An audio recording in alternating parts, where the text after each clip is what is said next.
Launch की missile. Israel के प्रमुख शहरों में सायरन की आवाज सुनाई दी है, वो सुनाएंगे हम आपको। लोगों को घरों में रहने की हिदायत दी गई है, लोगों को अलर्ट किया गया है कि आप अपने घरों से बाहर ना निकले। देर रात देखिए अटैक हुए हैं और ये अटैक ईरान की तरफ से किए गए। इजराइल के अलग अलग ठिकानों, अलग अलग बड़े बड़े शहरों पर अटैक किया गया है। इससे पहले हम आपको जॉर्डन की तस्वीरें भी दिखा रहे थे और आपको ये भी हम बता दें कि इजरायली स्पेशल फोर्सेस के मेंबर लगातार मिसाइल की जांच भी कर रहे हैं और ईरानी हमले में कई लोगों की, इजरायली लोगों की भी अब तक जान जा चुकी है। उधर इजराइल भी पलटवार कर रहा है, लेकिन ये तस्वीर आप देख सकते हैं और ये प्रमुख शहरों में सायरन की आवाज सुनाई दी गई क्योंकि missile attack back to back किए गए।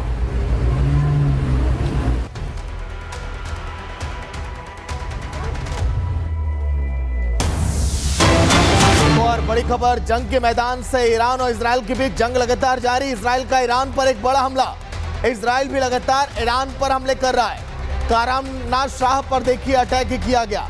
ईरान के वो इलाके जिसे चुन चुनकर लगातार इस समय मारता हुआ इजराइल दिखाई दे रहा है। कुल 1100 ठिकाने पूरे ईरान के अंदर जिस पर हमला लगातार इजराइल ने किया है। तस्वीरें आप देखिए, ये धुएं का गुबार, ये धमाके की आवाज, ये सायरन की आवाज और वहां पर घरों में भागते लोग और हर तरफ रात के अंधेरे में उजाला। ये सब कुछ बता रहा है कि इजराइल ईरान पर किस तरह से बमबारी कर रहा है, हमले कर रहा है। देखिए आप, ये जो सैटेलाइट की तस्वीरें सामने आई हमले के दौरान की, जब वहां पर धुएं का गुबार उठा और ये तस्वीर है खामेनेई के इलाकों की जहां पर लगातार हमला कर रहा है इजराइल और ये बता रहा है कि अब रुकने वाले नहीं है। इजरायली पीएम नेतन्याहू ने इजराइल की जनता को संदेश दिया, अब आपको वो भी बता देते हैं। कहा है कि ईरान पर कब तक हमला करेंगे, इसके बारे में उन्होंने जानकारी दी और साथ ही बताया कि ट्रंप हमारे ग्रेट फ्रेंड है। तो डोनाल्ड ट्रंप को अपना ग्रेट फ्रेंड बता रहे हैं नेतन्याहू। और जिन्होंने ऑपरेशन राइजिंग लाइन शुरू किया और 13 जून को ऑपरेशन लाइन शुरू किया गया था जिस पर ईरान पर 200 फाइटर जेट से हमला किया गया था। इजरायली ऑपरेशन में ईरान के 14 वैज्ञानिक और 20 से ज्यादा मिलिट्री कमांडर जब मारे गए, उसके बाद ईरान ने भी पलटवार किया और ईरान ने पलटवार किया तो उस ऑपरेशन का नाम ट्रू प्रॉमिस दिया गया। सैकड़ों मिसाइल इजराइल पर दागी और अब नेतन्याहू ने बताया कि कब तक हम हमला करेंगे, सुनाते हैं आपको।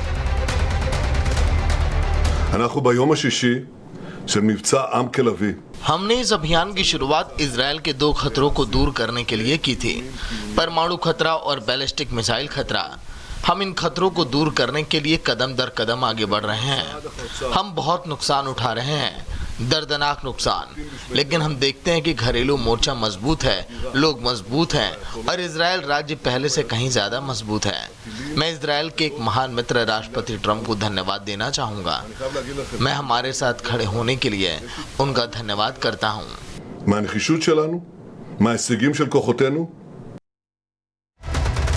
वही ईरान इजराइल पर जल्द ही वॉर रूम की बैठक होगी, ट्रंप ने इस बात का जिक्र किया है। अभी तक कोई भी अंतिम निर्णय नहीं लिया गया है। मैं 1 सेकंड पहले अंतिम निर्णय लेना पसंद करता हूं, इस बात का भी जिक्र किया यहां पर ट्रंप ने। ट्रंप लगातार बैठक कर रहे हैं क्योंकि जिस तरह से G7 समिट के दौरान वो वहां से वापस आए और लगातार इस बात का संकेत दे रहे हैं कि ईरान उस अब मोड़ पर आ खड़ा है जहां पर नतीजे बहुत खराब हो सकते हैं ईरान के लिए, क्योंकि हर एक कदम पर इजराइल के साथ ट्रंप यहां पर खड़े हैं। और वॉर रूम की बैठक, ये बैठक देखिए ईरान पर हमले करने के लिए कैसे एक एक कदम आगे बढ़ाया जाए, इसको लेकर ये बैठक होने वाली है। It really knocked the one side off, as you know. Iran Israel पर जल्द ही वॉर रूम की बैठक होगी। क्या करना है, अभी तक कोई अंतिम निर्णय नहीं लिया गया है। मैं 1 सेकंड पहले अंतिम निर्णय लेना पसंद करूंगा। ईरान पर हमला करने के बारे में अभी तक कोई निर्णय नहीं लिया गया है। हम युद्ध विराम नहीं चाहते हैं, हम पूरी तरह से जीत चाहते हैं। I hate to see all that death, so much death and destruction. और बड़ी खबर इसी बीच एक और आपको हम बताएंगे और एक बड़ी खबर सामने आ रही है। सेजल बैलिस्टिक मिसाइल से हमला करने का दावा है और ये लॉन्ग रेंज की मिसाइल होती है। ईरान ने लंबी दूरी की मिसाइल से अटैक किया है तो इजराइल पर एक और बड़ा अटैक जिसकी तस्वीर हम आपको दिखा रहे हैं, सेजल बैलिस्टिक मिसाइल। और आप सुन सकते हैं इस बैलिस्टिक मिसाइल की आवाज जब ये मिसाइल दागी गई थी। ये लंबी दूरी की बैलिस्टिक मिसाइल है और यहाँ पर आप देख सकते हैं चारों तरफ धुआं धुआं नजर आ रहा है। इस तरह का अटैक दोनों तरफ से किया जा रहा है, लेकिन ईरान भी अब काफी ज्यादा एक्टिव हो चुका है। ईरान ने लंबी दूरी की missile, long range missile attack Israel के कुछ बड़े शहरों पर किया, ये जानकारी मिल रही है और इसी की तस्वीर हम आपको दिखा भी रहे हैं। सागर देखिए, बिल्कुल लगातार जो हमले इस समय इजराइल की तरफ से किए जा रहे हैं, ईरान भी लगातार इजराइल पर पलटवार तो कर रहा है, लेकिन इस युद्ध के मैदान में दिखाई दे रहा है। तो इजराइल, एक और बड़ी खबर आपको बता दें, जहां पर ईरान के सुप्रीम लीडर पर ट्रंप का बयान अब सामने आया। ईरान के सुप्रीम लीडर पर बयान, सरेंडर नहीं करने पर कहा गुड लक खामेनेई, अगर आप सरेंडर नहीं किए तो आपको गुड लक है हमारी तरफ से। ईरान के सुप्रीम लीडर खामेनेई को लेकर जो बयान दिया था ट्रंप ने कि अभी हम मारेंगे नहीं, लेकिन हमें पता है कि खामेनेई कहां पर छुप कर बैठे हैं। खबरें यह भी आई कि खामेनेई बंकर का सहारा ले रहे हैं और ट्रंप ने अब कह दिया है खामेनेई को कि आप सरेंडर नहीं किए, लेकिन आपको हमारी तरफ से गुड लक। खामेनेई हालांकि बार बार ये कह रहे हैं कि ट्रंप बेशक क्यों ना हो इजराइल के साथ, लेकिन ये हमले अब रुकने वाले नहीं हैं। एक एक खून के कतरे का ईरान के हर एक आदमी इसका जवाब लेंगे इजराइल से। जो लोग शहीद हुए उनका बदला लिया जाएगा, ये भी खामेनेई ने कहा है। ईरान के सुप्रीम लीडर खामेनेई को लेकर ट्रंप ने इस बात का जिक्र किया कि आपने सरेंडर नहीं किया, लेकिन आपको गुड लक। आने वाले दिनों में आप ये युद्ध किस निर्णायक मोड़ तक पहुंचेगा ट्रंप की एंट्री के बाद, ये भी अब देखने वाली बात होगी। तो ईरान के सुप्रीम लीडर को लेकर डोनाल्ड ट्रंप ने क्या कहा वो आपने सुन लिया। और ईरान इजराइल के बीच अब भीषण जंग जारी है और बेहद खतरनाक मोड़ पर भी आ चुकी है। क्या तस्वीरें सामने आ रही, किस तरह का एक्शन लिया जा रहा है, क्या बाकी देशों का स्टैंड है, सब कुछ जानकारी इस रिपोर्ट में।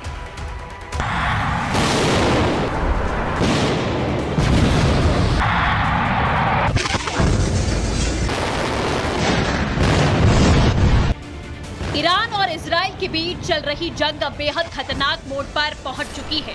इस संघर्ष में अब तक ईरान के करीब 600 नागरिक मारे जा चुके हैं, जिनमें 11 से अधिक वरिष्ठ सैन्य अधिकारी और 14 परमाणु वैज्ञानिक शामिल हैं।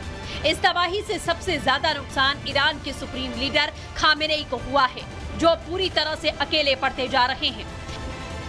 ईरान की सत्ता और सेना का नियंत्रण सालों से खामेनेई के इर्द गिर्द केंद्रित रहा है, लेकिन अब वो अपने सबसे विश्वसनीय सहयोगियों को एक एक करके खो चुके हैं। खुफिया रिपोर्ट्स के मुताबिक खामेनेई तेहरान में एक अंडरग्राउंड बंकर में परिवार समेत छिपे हुए हैं, लेकिन इस बीच ईरान के 3 सरकारी प्लेन तेहरान से निकल गए। विमान JJ-25, JJ-26, JJ-28 तेहरान से निकल गए हैं और ईरान की तीनों सरकारी विमान ओमान के मस्कट में उतरे हैं। लेकिन अब नॉर्थ ईस्ट तेहरान में इजरायली एयरफोर्स ने खामेनेई के अड्डे पर बड़ा हमला कर दिया है। इस भीषण हमले में ईरान का आंतरिक सुरक्षा मुख्यालय तबाह हो गया। सूत्रों के मुताबिक खामेनेई के यहीं आसपास छिपे होने की खबर है। इस बीच इजरायल सेना का हमला लगातार जारी है। इजरायल ने ईरानी इंटरनल सिक्योरिटी हेडक्वार्टर पर बमबारी कर ISH की बिल्डिंग को तबाह कर दिया है। इसकी जानकारी खुद इजरायल के रक्षा मंत्री ने दी है। इजरायल लगातार ईरान पर हमले कर रहा है, लेकिन ईरान भी पीछे हटने के मूड में नहीं नजर आ रहा। ईरान ने इजरायल की ओर फतेह मिसाइलें दाग दी। ईरान ने इजरायल के तेल अवीव, यरूशलेम और डिमोना परमाणु रिएक्टर को निशाना बनाया। इस बीच अमेरिकी राष्ट्रपति डोनाल्ड ट्रंप ने चेतावनी दी है कि अमेरिका को खामेनेई की लोकेशन की जानकारी है, लेकिन फिलहाल उसे मारने का इरादा नहीं है। ट्रंप ने कहा, हम जानते हैं तथाकथित सुप्रीम लीडर कहां छुपे हैं। हम उन्हें अभी नहीं मारेंगे, लेकिन हमारा सब्र खत्म होता जा रहा है। साथ ही ट्रंप ने खामेनेई को कहा, गुड लक खामेनेई। इसका मतलब अब यही है कि ईरान इजरायल युद्ध में अमेरिका सीधे शामिल होने वाला है। क्या खामेनेई का हाल सद्दाम हुसैन और गद्दाफी के जैसा होने वाला है? क्योंकि ट्रंप सीधे तौर पर ईरान की परमाणु क्षमता को ध्वस्त करने की तैयारी में जुट गए हैं। ईरान के ऊपर बहुत बड़ा खतरा मंडराने लगा है। इस वक्त ईरान के ऊपर अमेरिकी B-2 बॉम्बर मंडरा रहा है, जिससे बंकर बस्टर बम गिराए जा सकते हैं। क्या ये धरती फाड़ बम है?